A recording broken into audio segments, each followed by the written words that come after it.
Hello guys, कैसे हैं आप लोग। आशा करती हूँ आप लोग सब अच्छे होंगे और खुश होंगे। मैं आज के इस वीडियो में ये बोलने वाली हूँ कि अगर कोई भी एनबीएफसी से आप लोन ले रहे हो, तो अगर उसका पेमेंट आपने नहीं किया, ईएमआई नहीं भरा, तो एनबीएफसी वाले आपके साथ क्या कर सकते हैं और क्या नहीं कर सकते हैं। ऐसे बहुत सारे यूट्यूब चैनल में मैंने देखा है, मैंने वीडियोस में उन लोगों के, कि बहुत सारे लोग बोलते हैं कि हाँ कोई बात नहीं, आप एनबीएफसी से लोन लेते हो तो आप मत चुकाओ, कोई दिक्कत नहीं है, कुछ भी वो लोग नहीं कर पाएंगे। तो ये गलत है। एनबीएफसी में अगर आपके पास पैसा है तो उनका ईएमआई आप चुकाएं, लोन पूरा फुल, उनका जितना भी पेंडिंग अमाउंट है, जो भी अमाउंट आपने लिया है पूरा वो चुकाएं। अगर नहीं है आपके पास पैसा तो उसके लिए वो बात अलग है, लेकिन अगर आपके पास पैसा है चुकाने के लिए तो आप ज़रूर से चुका दें, नहीं तो फिर आपका सिविल ही डाउन हो जाएगा, फिर आपको दोबारा कहीं से भी लोन नहीं मिलेगा। कम से कम 5 से 6 साल तक आपको कहीं से भी लोन नहीं मिलेगा। अब बात करते हैं, अगर आप लोन नहीं चुका पा रहे हो तो एनबीएफसी वाले आपके साथ क्या कर सकते हैं। एनबीएफसी के में जितने भी सारे लोन एप्लीकेशन हैं, जैसे कि स्टैट्सफिन है, नावी है, नीरा है, मनीव्यू है, क्रेडिट बी है, ये उसके बाद लेंडिंग प्लेट है, ये सारे एप्लीकेशंस जो भी हैं, अगर नहीं चुकाते हो आप तो एप्लीकेशन वाले अगर चाहें तो आपके साथ बहुत बहुत कुछ कर सकते हैं और कुछ नहीं भी कर सकते हैं। जैसे कि अगर एप्लीकेशन वाले अगर चाहते हैं तो आपके नाम पे कोर्ट केस भी कर सकते हैं, पर ये लोग कोर्ट केस नहीं करते हैं आपके नाम पे, क्योंकि उनको भी पता है, सबको पता है, कोई भी अगर केस कोर्ट में जाता है तो कम से कम 5 से 6 साल तो वहीं पे लग जाते हैं। तो इतना टाइम तक कोई भी नहीं रुकेंगे 50-60 हज़ार के लिए। हाँ, अगर 2 लाख 3 लाख 4 लाख ऐसे अमाउंट है तो हो भी सकता है कि कोई भी कोर्ट केस कर ले आपके खिलाफ। बाकी एनबीएफसी वाले सबसे पहले तो जब भी आपका ईएमआई आप पेमेंट नहीं कर रहे हो, आपके पास इतने कॉल्स आएंगे कि आप खुद परेशान हो जाओगे, इतना कॉल्स आएंगे। कॉल्स पे बस वो लोग धमकाएंगे, डराएं। पहले तो अच्छे से बात करेंगे, अच्छे से बात करने के बाद भी अगर आपने पैसा रीपेमेंट नहीं किया तो फिर वो लोग डराएंगे, धमकाएंगे। आपके उस नंबर पे अगर व्हाट्सअप भी है तो व्हाट्सअप में कम से कम एक दिन में 7 से 8 बार आपको मैसेज करेंगे, यही लिख के कि हाँ एजेंट को हम बुला रहे हैं, आपके फ्रेंड्स को, फैमिली को ऑफिस में हम लोग विज़िट करेंगे। आपके फ्रेंड्स के नंबर पे, घर के नंबर पे, ऑफिस के नंबर पे हम लोग कॉल करेंगे, ऑफिस के मेल आईडी पे हम मेल करेंगे कि आपने ऐसा ऐसा पैसा नहीं चुकाया है, इतने दिन से, इतने महीनों से आप रीपेमेंट नहीं कर रहे। कुछ कुछ एनबीएफसी ये सब करते भी हैं। जब दो महीना हो, देख लेते हैं कि 2 महीना हो गया, 3 महीना हो गया, पेमेंट कर ही नहीं रहे हो, तब वो ये सब हरकतें कर सकते हैं। यहाँ तक कि कॉन्टैक्ट लिस्ट भी आपका हैक कर सकते हैं, उसकी पॉसिबिलिटी भी है। बाकी एजेंट, जो रिकवरी एजेंट हैं, वो आपको कॉल करेंगे, कॉल रिसीव नहीं करते हो तो आपको फिर व्हाट्सएप में करेंगे, मैसेज करेंगे। इन अगर और बहुत सारे ऐसे भी एप्लीकेशन हैं जो रिकवरी एजेंट घर तक भी आ जाते हैं, घर पे आके भी बहुत हंगामे करते हैं कि आप पेमेंट कर दो। अगर आप घर पे भी नहीं रहते हो तो आसपास के लोगों से भी बातचीत करते हैं, उनको भी बोलते हैं कि हाँ इन लोगों ने ये रीपेमेंट नहीं किया है, फ़ोटो दिखाते हैं, और भी ऐसा बहुत कुछ रिकवरी एजेंट करते हैं। आपके पास अगर है पैसा तो ये सब काम होने से पहले ही आप पेमेंट कर दें सही टाइम पे, तो आपका सिविल भी बच जाएगा और ये जो हैरेसमेंट होते हैं इनसे भी आप बच जाएंगे। हाँ, लेकिन अगर आपके पास नहीं है तो उसके लिए आप कुछ नहीं कर सकते हो, आपको बस ये सारी चीज़ें तो आपको सहन करना ही पड़ेगा। तो ये सारी चीज़ लोन एप्लीकेशन एनबीएफसी से जो भी लोन लेते हैं, लोन एप्लीकेशन वाले ये सब कुछ करते हैं। रिकवरी एजेंट को घर पे भेज देते हैं, फ़ोन्स कॉल करते हैं, ब्लैकमेल करते हैं, हैक करते हैं फ़ोन, यहाँ तक कि मेल तो करते ही हैं। ऑफिस में भी कभी कभार मेल चला जाता है, वो रेयर केस है, वो जाता नहीं है, लेकिन बहुत सारे एप्लीकेशंस हैं जिसके मतलब जो वो भेजते हैं मेल ऑफिस में। यहाँ तक कि लीगल नोटिस भी भेजा जाता है, मेल पे लीगल नोटिस भेजते हैं। आपके रेसिडेंस एड्रेस और ऑफिशियल जो एड्रेस है ऑफिस में, वो वहाँ पे भी लीगल नोटिस भेजते हैं। हालांकि लीगल नोटिस मतलब बहुत सारे लीगल नोटिस हैं जो फेक ही होते हैं, ये लोग असल लीगल नोटिस भेजते नहीं, क्योंकि ये लीगली ये लोग कुछ एक्शन नहीं लेते हैं। क्यों नहीं लेते हैं? क्योंकि उसमें बहुत सारा टाइम चला जाता है, 5 से 6 साल तक तो लीगल एक्शन लेने में, मतलब कोर्ट में जाएगा केस, उसके बाद 5 से 6 साल बाद हो सकता है कोर्ट का फैसला, या फिर उससे भी ज़्यादा। इसीलिए ये लोग ना तो लीगल नोटिस असली लीगल नोटिस भेजते हैं और ना कोर्ट केस करते हैं।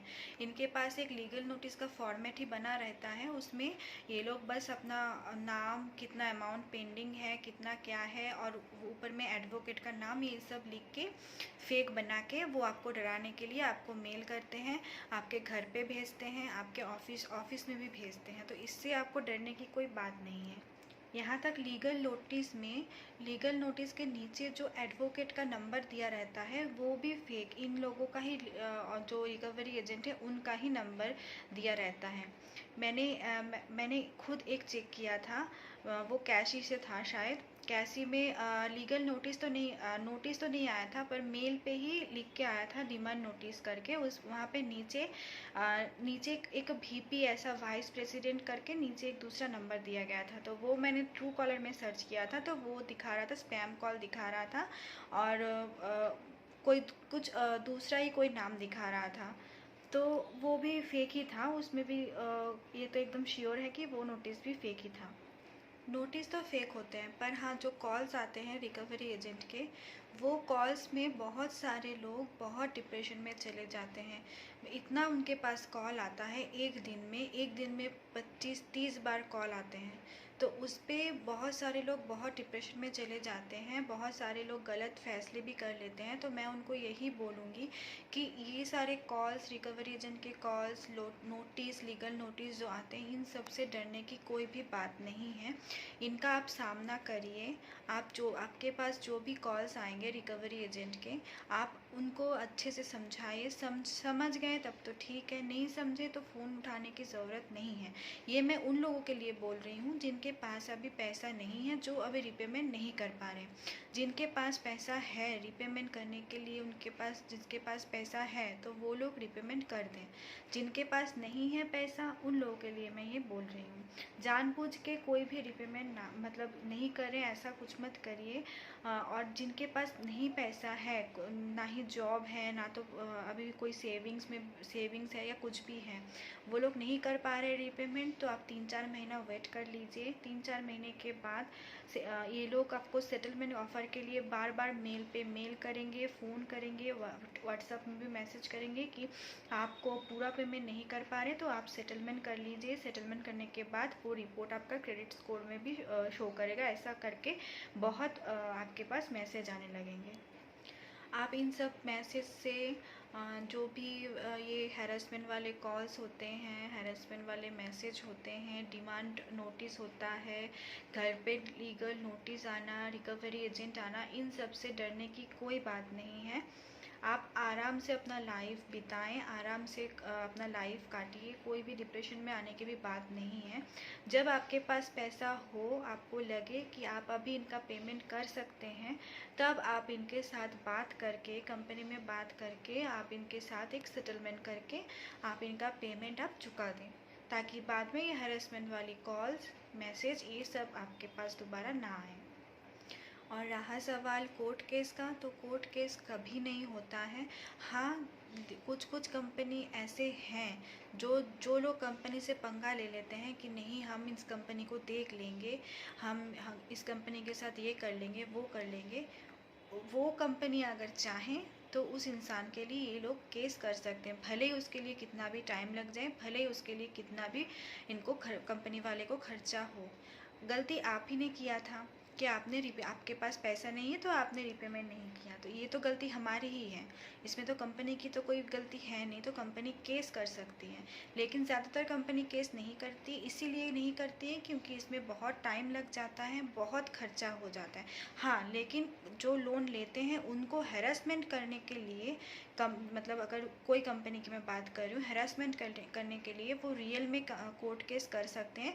और ऐसे जगह पे कोर्ट केस करेंगे, ऐसे कोर्ट में करेंगे कि आपको उस वाले कोर्ट में जाने के, मतलब आपके होम टाउन के कोर्ट, नज़दीकी कोर्ट में नहीं करेंगे, कोई ऐसी जगह करेंगे जहाँ पे आपको जाने के लिए, आने के लिए भी बहुत टाइम लग जाएगा, वहाँ पे रुकने के लिए भी टाइम लग जाएगा। मतलब वहाँ पे ही आपका जो एडवोकेट है उनके पीछे खर्चा, उसके बाद जाने आने का खर्चा सब मिला के शायद यही देखा जाएगा कि आपने जितना लोन लिया है उससे ज़्यादा तो आपका कोर्ट के पीछे ही खर्चा हो रहा है। ये हैरेसमेंट करने के लिए ये लोग कर सकते हैं।